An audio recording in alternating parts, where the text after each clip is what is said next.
Ladies and gentlemen, welcome back to Dreamhack Summer 2011. We're having ourselves a wonderful time in the Day 9 tent. If you are in Dreamhack, watching the stream from your computer, come back behind Hall B. We're out in a grass field next to, I kid you not, a giant bouncy castle where you can jump, you know, the kind that you played with when you were like 6, and a paintball field. Whoa.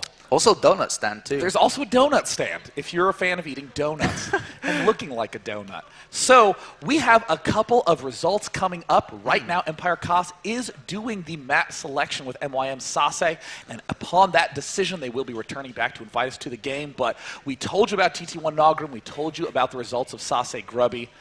But what is a surprising result we found out about in the break? Well, Hydra versus Mers. Dignitas Mers. Hydra takes game 1.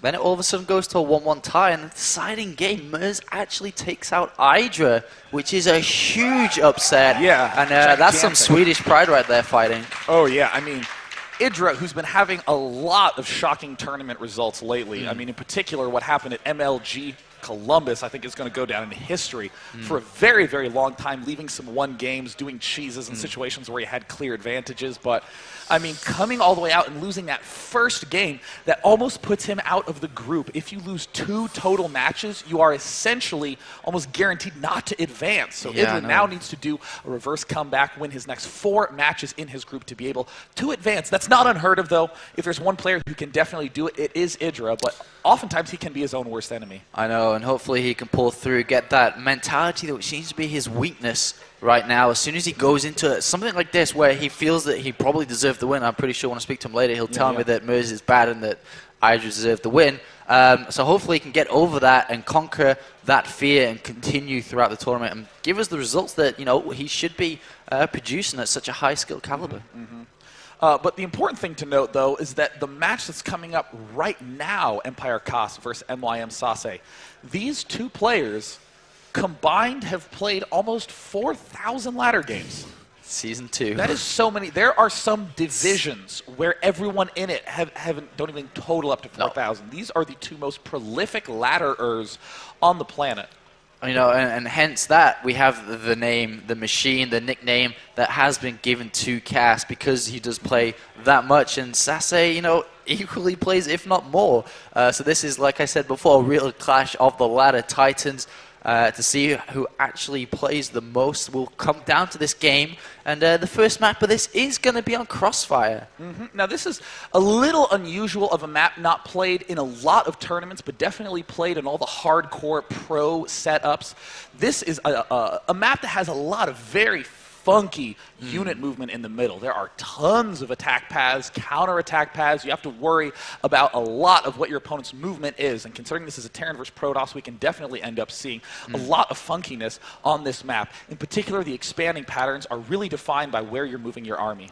And that's going to help out Kas because, you know, he'll be able to move if he does decide to go for Blue Flame Hellions. He can go for a lot of minivac drops. But at the same time, you think about force fields are pretty good already on this map. They are even better because of the way that the map is situated. So many natural choke points on the map anyway. Combine that with the force fields, it's going to be pretty strong. So we're going to have to see how they both decide to go into this game.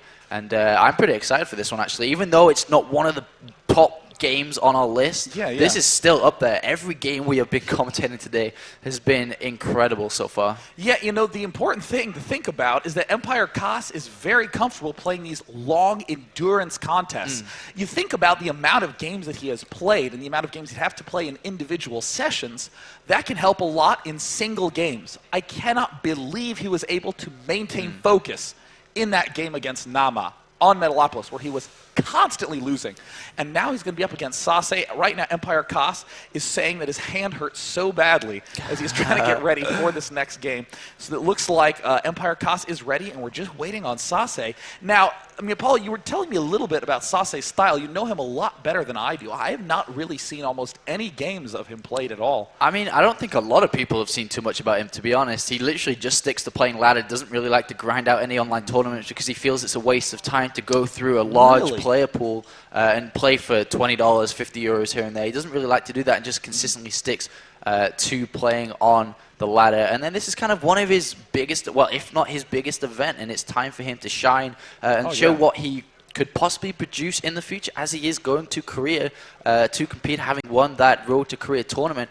And he feels quite confident. I speak to him a lot on Skype. We hang out on Skype with a bunch of other nerds too.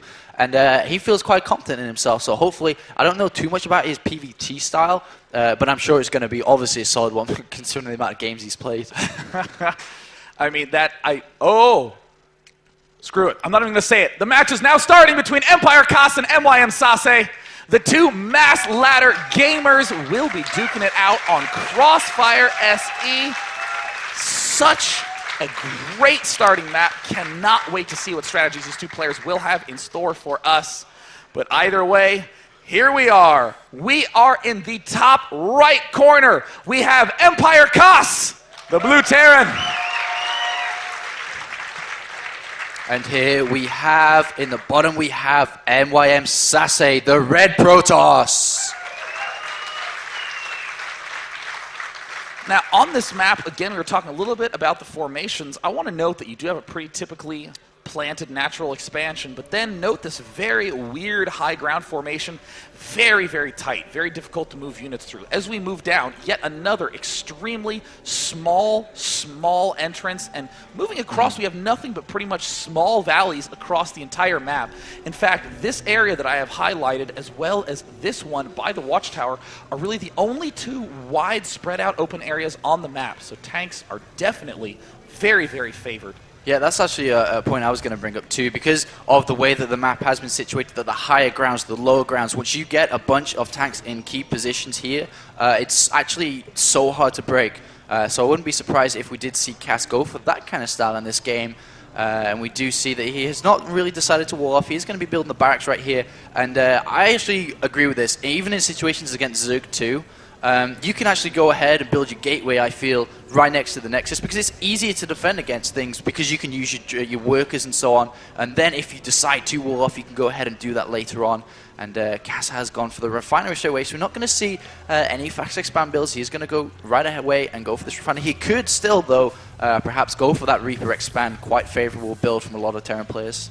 Yeah, I mean, this Marine Marauder opening can still be very, very strong. Any sort of tank opening, any sort of Banshee opening, all of these are going to be very effective. But we've seen players like Happy steer almost exclusively to Banshee openings against Protoss. It's very, very versatile. We see EmpireKas now sending out his scouting worker. Will be arriving in that main of Sase. No second gas yet, as he has only just now started his core.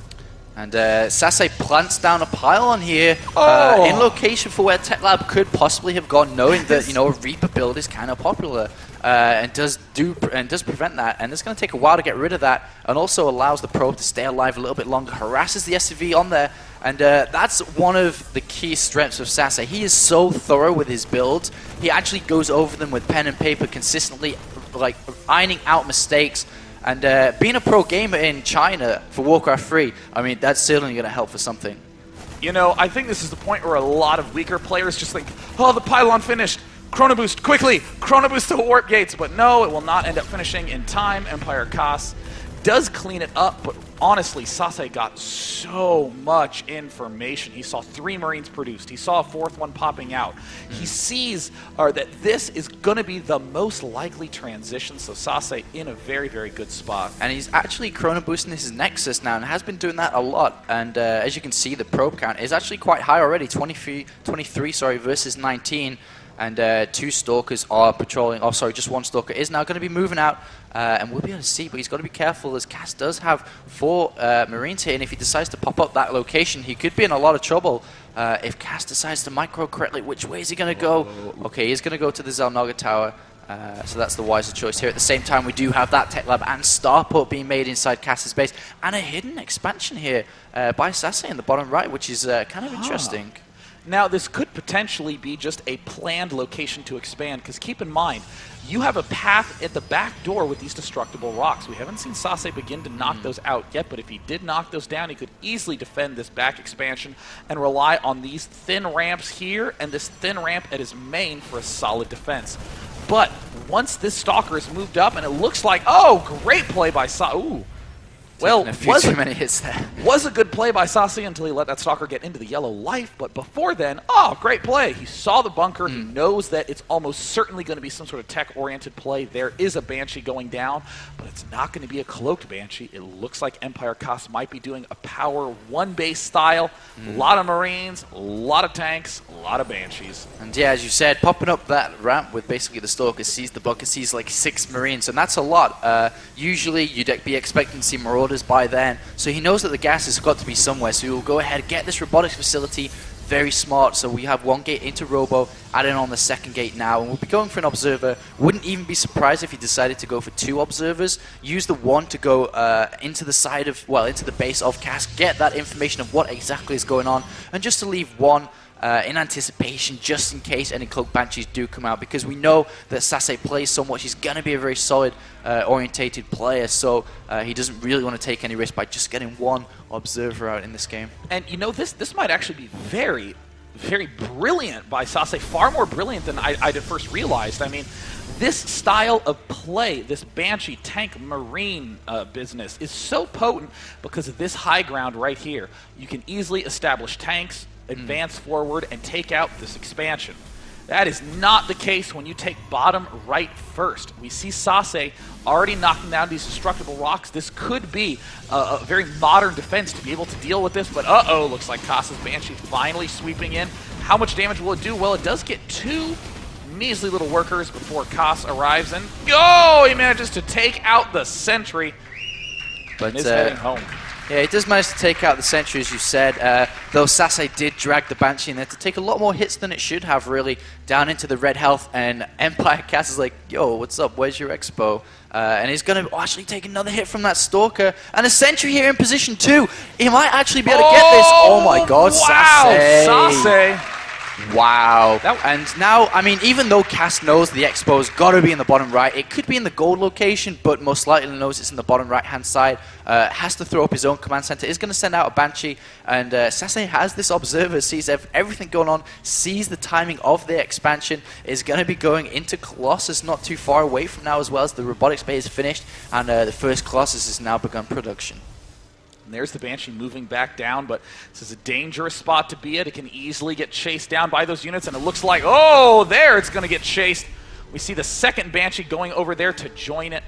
Very common technique to do a lot of harassment, but Sase, as you can see, there's the little ripple of the observer following those Banshees everywhere they try to go. Sase is so good. I'm so pleased to actually be able to watch these. And it looks like he's going to gear up and take a 3rd base, knowing now that Kas is going to secure this natural. We'll be able to siege up. And we'll play on the defensive manner. Doesn't really have too many scanning options aside from these Banshees to scout that 3rd base. And there we do see the Nexus going up. Meanwhile, Thermal Lance is being researched.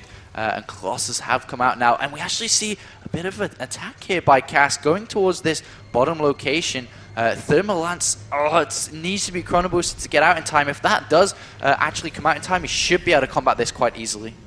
Uh-oh, but it looks like most of the anti-ground units are at the left by the main.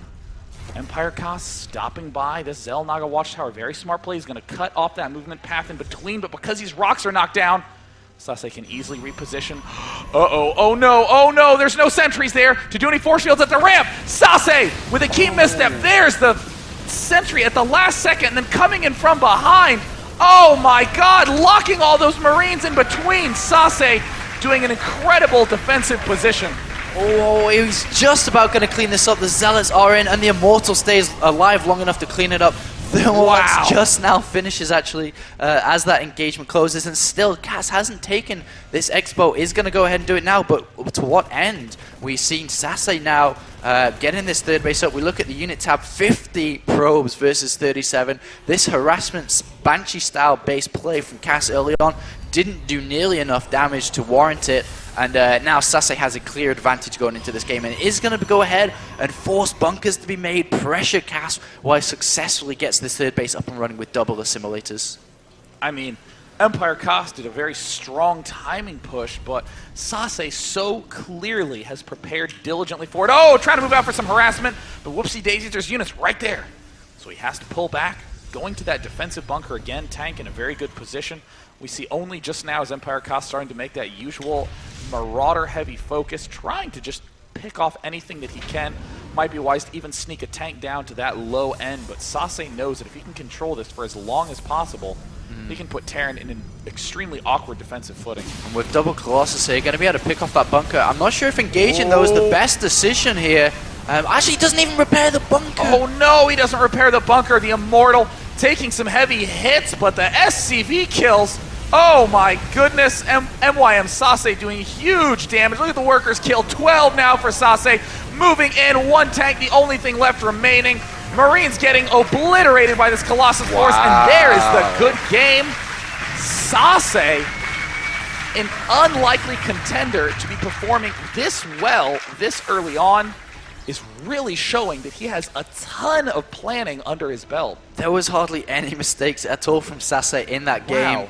And I kind of question the fact that he didn't wait for Thermal Lance, but I think the timing of it was so perfected that he didn't need it. He had enough units. That force field was awesome. That actually blocked the units getting up there just in time, just before it died. And that is some sick style by this monster that has played so many ladder games, and you can definitely see that shining through. Hardly any mistake. Very clean and precise play by both players. And I mean, what was so... Let me just tell you what it was, Apollo. What was so impressive about that defense at the bottom right is it was by the skin of his teeth. If those Marines were just a few inches farther up that ramp, that force field would have been taken out, no way to defend it, and Terran would have moved up the ramp to an amazing position where he could have easily taken out all of the forces incoming. But instead, the sentry threw down the force field just barely in time, only 3 or 4 Marines on the top side of it, and even the bottom force field crammed all those Marines together, so they were too busy just jarring against each other's shoulders, unable to really fire. And Sase cleaned that up perfectly, assigning the Immortal to shoot at the tank, the Colossus to shoot at the Marines, and it was overall an absolutely perfect defense. And Sase followed it up, not with some sort of goofy, crazy counterattack, but with a very calm, safe third expo, getting upgrades, and throughout that entire end of game, it was amazing to see how much he was teching and valuing the later stages of the game as opposed to some sort of immediate win. And as you mentioned earlier as well, Sean, that the choice of expansion, even though it was kind of a little bit confusing, and then once we kind of unraveled how it was meant to work out, it was actually genius the way that he could, basically line up one connection to that third, natural to the main, and just use that highway to connect to both. And that is really good, especially because the way that the normal natural is situated, that kind of push would have been double the strength, basically, if it had come that early, because he could have had higher position on the higher ground, but Sase neglecting that by choosing a different natural location, and as you can see, it gave him the win versus EmpireKas, who I have a feeling that he's pretty exhausted after them 2-hour games, though. Yeah, definitely. But I mean, that loss was not EmpireKas making a huge amount of mistakes. That really was all the brilliance of Sase. And it really goes to show you how the core element of any strategy is expanding patterns. Where do you take your second, and then your third, and then your fourth? How does that relate to where you're going to be attacking? I mean, you'll note that Sase only moved out to attack as he was taking his third base, which just so happened to be his regular old natural. Up until that point, all of Sase's play revolved around these brilliant observer movements, spotting all the Banshees that were moving around everywhere.